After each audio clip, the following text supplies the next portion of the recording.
Hey Latchkey Kids, as promised I said that I would return in December with another dollathon mixed in with my 12 Days of Christmas.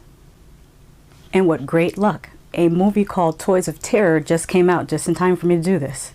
I stumbled upon the trailer for this on Instagram. I saw the scene with the monkey toy attacking the woman and I thought this might be my type of bad. So anyway, this movie is about a blended family, blended meaning that each parent has with them children from a previous relationship who they are step-parents to.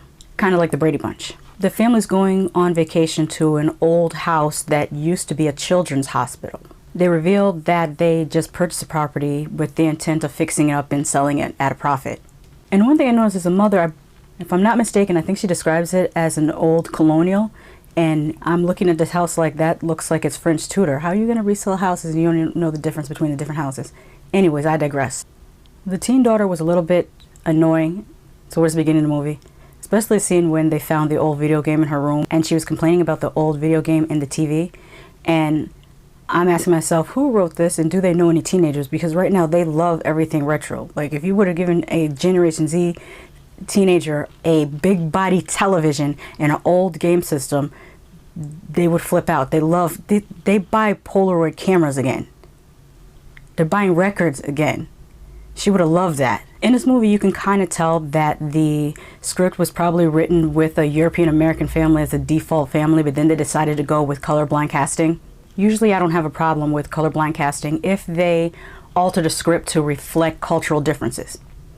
And what I mean by cultural differences is when the black father picks up the monkey toy and starts singing Uncle Monkey.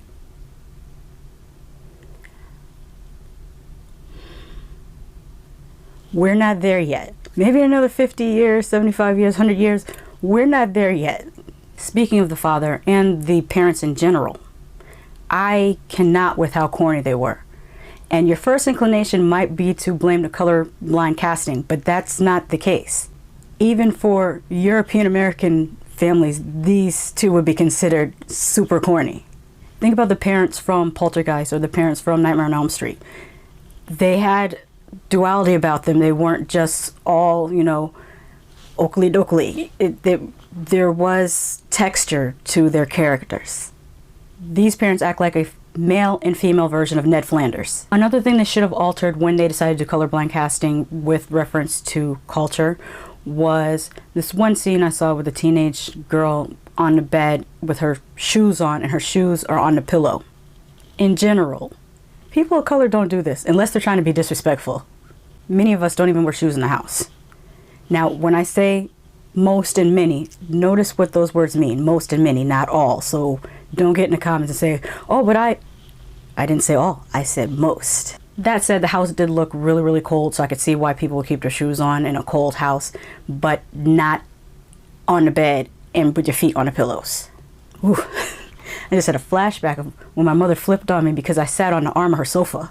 Aside from those nitpicks, let's talk about the rest of the movie. This movie had the nerve to have a little slight homage to The Shining. You're punching way above your weight class. You're nowhere. Why do you think that you're even close to being like The Shining? You should be paying homage to Demonic Toys or Puppet Master. That's your lane, not The Shining. I mean, who okayed that? Who looked at the finished product and said, oh yes, this definitely works? No, this movie was bad, but not so bad that it's good. Just plain bad. To be honest, if you've seen the trailer, you've seen the best parts of the movie. The stop motion look of the toys movement was very fun to see, and they were saying really wild stuff. But that doesn't make up for the first hour of the movie in which little to nothing happens. This is available on Amazon, but I would not advise paying $5.99 for it. Wait till it drops on Netflix or if it's on Amazon Prime or even Tubi. it's just not worth paying $6 for. In a nutshell, the parents were unrealistic. The movie takes too long to get going, and then when it does get going, there's about 10 minutes of actual good content worthy of watching in this movie. I say skip it and watch Demonic Toys instead. Or just find that one scene with the monkey toy on YouTube or something, because that's basically the only good scene in this whole movie. If they would have just written like 5 or 6 more scenes similar to that one, but like maybe different takes on it, then this probably would have been a way more fun movie. It's probably going to be a really fun movie to roast on Twitter though. Maybe they were purposely trying to make it bad like how they do the Sharknado movies, but I'm not so sure. I kind of feel like this director might have been trying to be serious. Hard to tell. But like I always say, watch it for yourself. Just because I love something doesn't mean you won't hate it, and just because I hate something doesn't mean you won't love it.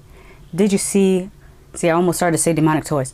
Toys of Terror. Did you see Toys of Terror, and what did you think of it? Let me know in the comments. I will be continuing the Dollathon as part of the 12 days of Christmas. So I will see you later.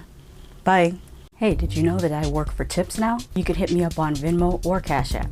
While I'm happy to receive the type of coin that jingles, I love to receive the type that folds.